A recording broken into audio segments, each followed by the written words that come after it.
Apa yang Anda lakukan setelah ratu Anda terjebak? Pasti panik dan gegabah, justru kita mengabaikan ancaman kecil itu.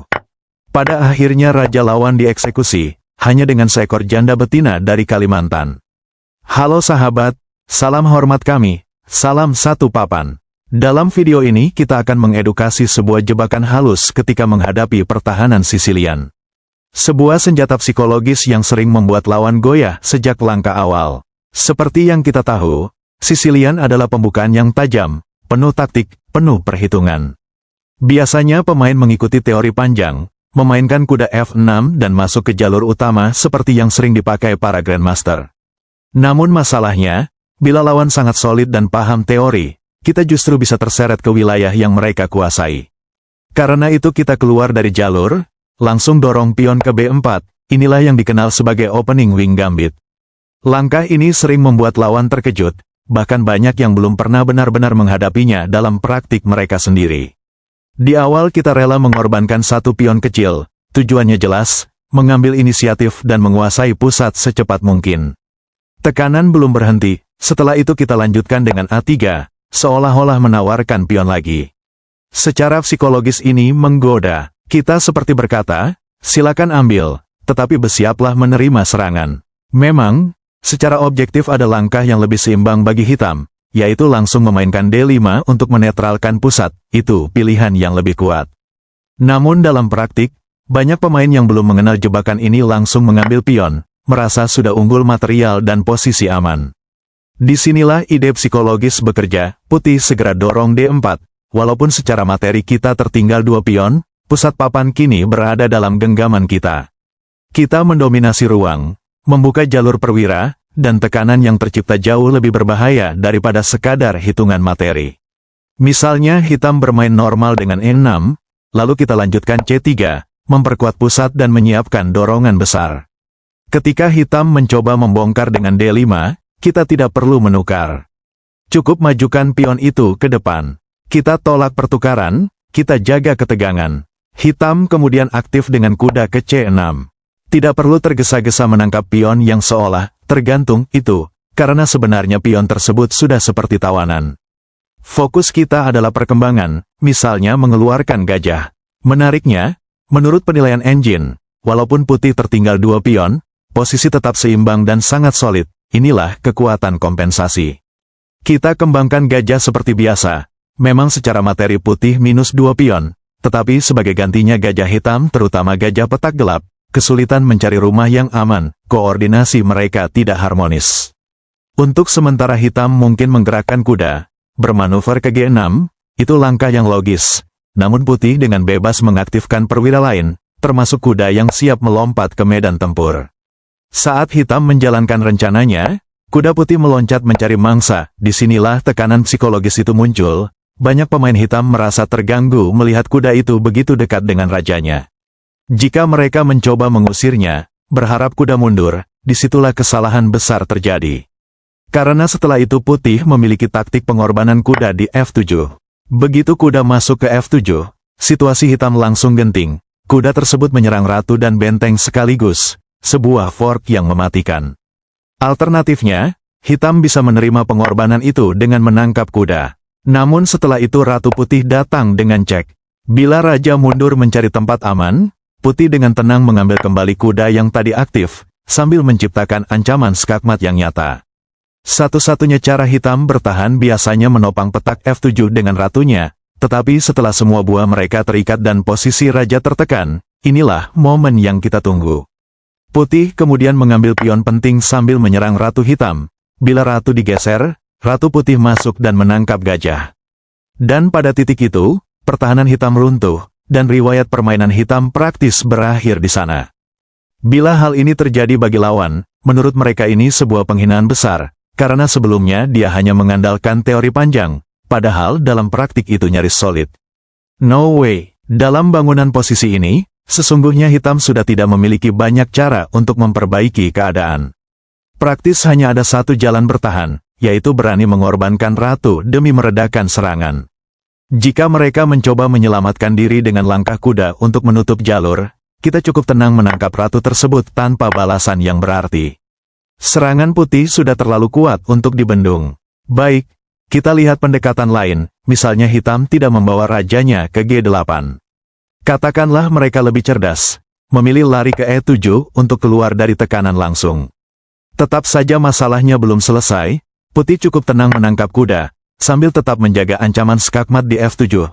Raja hitam dipaksa terus bergerak, tanpa koordinasi yang jelas. Dan pada saat yang tepat, putih mengambil kembali pion yang sejak awal tergantung. Setelah rangkaian langkah tersebut, keseimbangan materi mulai kembali, tetapi dengan satu perbedaan besar. Struktur pertahanan hitam sudah rusak, rajanya terbuka, buah-buahnya tidak harmonis. Menariknya, menurut penilaian engine, dalam fase ini justru putih yang unggul, bahkan nilainya bisa lebih berharga daripada sekadar satu benteng, karena faktor keamanan raja dan aktivitas perwira jauh lebih dominan. Tentunya, semua ini bergantung pada ketepatan eksekusi.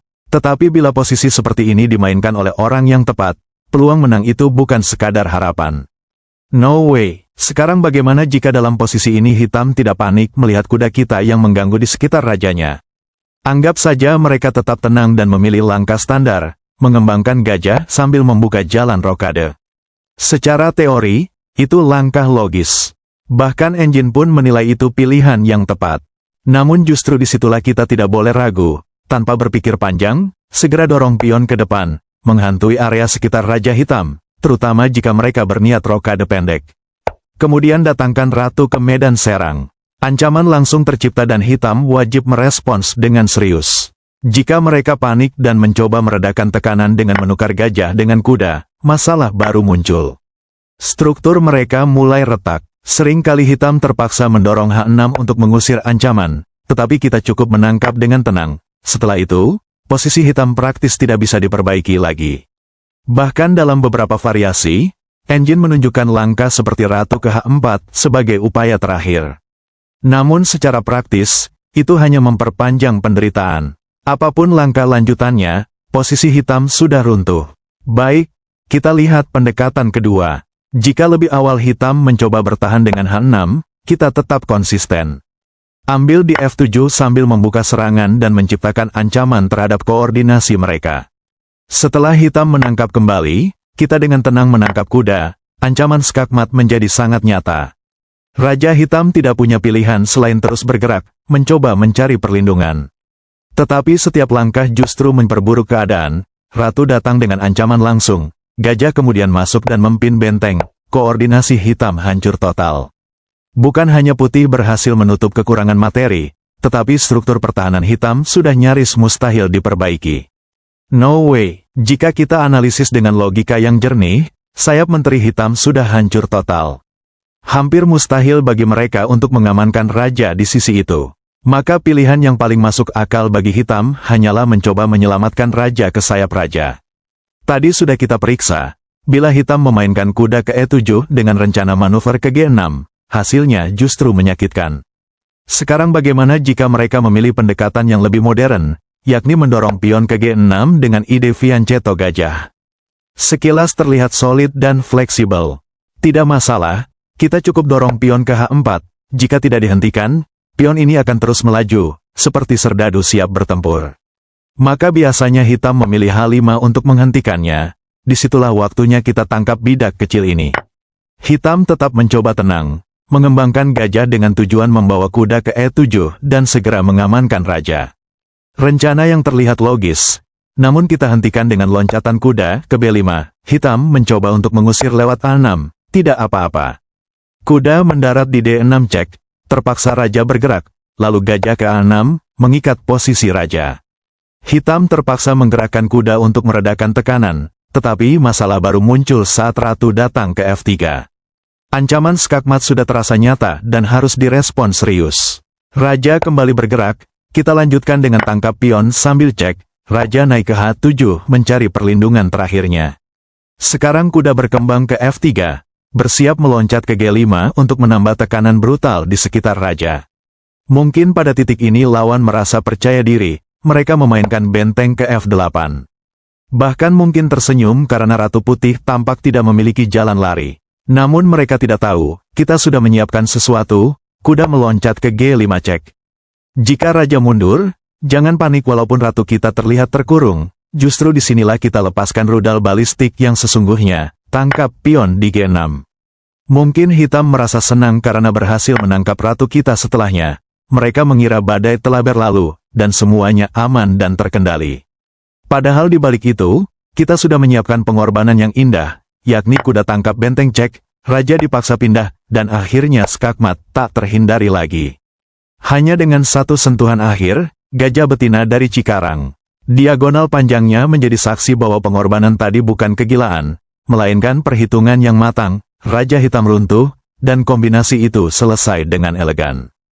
Baik, bagaimana bila di posisi ini hitam sudah melihat rencana tersebut, lalu memilih langkah paling aman menurut mereka, yaitu raja naik.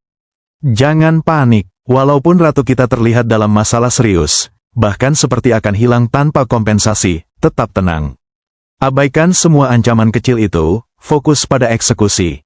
Tarik mundur gajah, karena jika hitam serakah dan menangkap ratu secara gratis, justru disitulah akhir cerita mereka dimulai. Skakmat indah akan lahir, hanya dengan satu ekor kuda betina dari Manado. Langkah pamungkas yang sunyi, tetapi menghanyutkan, dan pada saat itu, lawan baru akan menyadari bahwa yang mereka hadapi bukan sekadar serangan biasa, melainkan permainan seorang master gelap dari Tangerang. Inilah esensi taktik, tenang di tengah badai, yakin pada perhitungan, eksekusi tanpa ragu. Oleh karena itu, kami ucapkan selamat mempraktikannya, semoga berhasil di papan catur Anda.